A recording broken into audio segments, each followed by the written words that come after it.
24 घंटे टीवी चलाते रहोगे तो खराब तो होगा ही ना। लो, नहीं चल रहा अब। चुपचाप इलेक्ट्रिशियन के पास लेके जाना और ठीक करवा के लेके आना, और संभाल के लेके जाना, दहेज का है।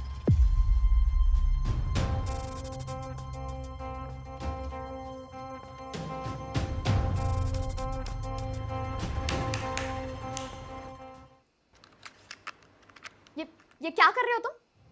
एसी के रिमोट को कोई ऐसे ठोकता है क्या? पता भी है एसी कितना महंगा होता है? अरे वो तो मेरे पापा ने दहेज में दे दिया, वरना तुम्हारे घर में तो कूलर भी नहीं था।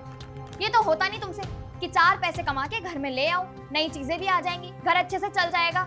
जो ऑलरेडी है उसको खराब कर दो।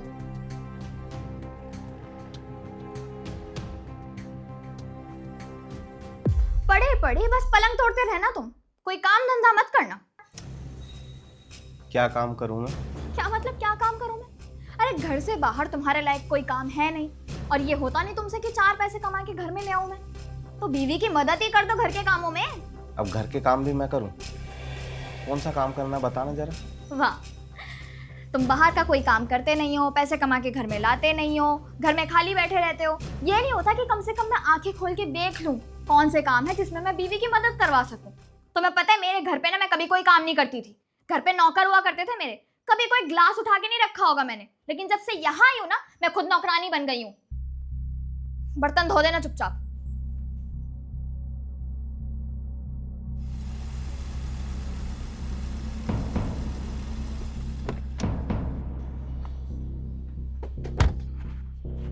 ये क्या किया है तुमने? किस तरह से गाड़ी लगाई है? अरे आस पास से गुजरने वाली कोई भी गाड़ी 2 मिनट में इसको ठोक के चली जाएगी। सही से तो लगाइए गाड़ी। ये ठीक से लगाई है तुमने गाड़ी? तुम्हें दिखाई नहीं दे रहा? बिल्कुल तिरछी लगाई हुई है। आंखें हैं कि बटन? ठीक से देखो ना।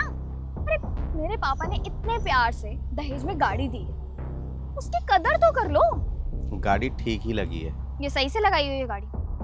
याद रखना, अगर इस गाड़ी पर एक भी स्क्रैच आया ना तो मुझसे बुरा कोई नहीं होगा। अरे तुम्हारी औकात तो थी नहीं कि घर में बाइक भी हो तुम्हारे। मेरे बाप ने दहेज में गाड़ी दे दी ना, बहुत बड़ी बात है। क्या दहेज दहेज दहेज? मांगा नहीं था तुमसे दहेज, जो तुम 24 घंटे दहेज की धौंस देती रहती हो। और इस गाड़ी को भी ना मैं मार्केट इसलिए लेके गया था क्योंकि तुम्हें गाड़ी में जाना था, क्योंकि ऑटो में बैठने में तो तुम्हारी शान घटती है। अगर तुम्हें गाड़ी में बैठने का इतना ही शौक है ना तो गाड़ी चलाना सीख लो। और इस गाड़ी को भी ना मैंने कभी अपने काम के लिए यूज नहीं किया, जो तुम मुझे हमेशा गाड़ी की धौंस देती रहती हो। वो तो मैं बेरोजगार हो गया, लेकिन बेकार नहीं हूं मैं। आज नहीं तो कल मुझे नौकरी मिल ही जाएगी, ढूंढ रहा हूं मैं। लेकिन अगर तुम्हारा रवैया ऐसे ही रहा ना तो लाइफ में एक दिन अकेले रह जाओगे तुम। अभी भी वक्त है, सुधर जाओ, अपने अंदर कुछ थोड़े बहुत बदलाव ले आओ।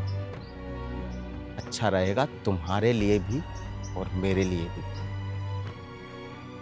क्योंकि जब शादी टूटती है ना तो 2 लोग अलग नहीं होते हैं, अलग होते हैं 2 परिवार और उनसे जुड़े हुए लोग।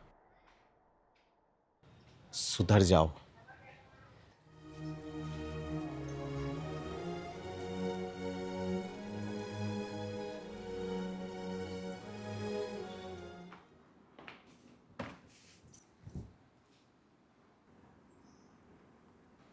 मुझे माफ कर दो। मैंने जो किया वो बिल्कुल भी ठीक नहीं था।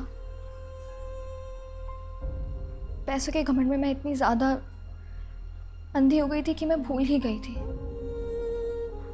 कि तुम मेरे पति हो और मुझे तुम्हारी इज्जत करनी चाहिए। मैं तुम्हें हमेशा ताने देती रही, बातें सुनाती रही, तुम्हारी बेइज्जती करती रही और तुम मुझे माफ करते रहे।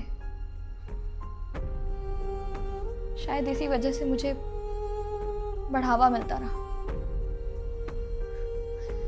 पर मैं तुमसे दिल से माफी मांगती हूँ। अब मैं कभी ऐसा नहीं करूंगी। मुझे माफ कर दो। देखो शालू, लाइफ में अप एंड डाउन्स हर किसी के आते हैं। मेरे पास अभी नौकरी नहीं है, लेकिन कभी तो थी। लेकिन इंसान को अपने पैसे का कभी घमंड नहीं करना चाहिए। पैसा आज है, हो सकता है कल ना हो, लेकिन इंसान हमेशा रहते हैं। हमें इंसान की कदर करनी चाहिए। खैर, तुम्हें अपनी गलती का एहसास है, ये अच्छी बात है। उम्मीद करता हूँ कि तुम दोबारा ऐसी गलती नहीं करोगी।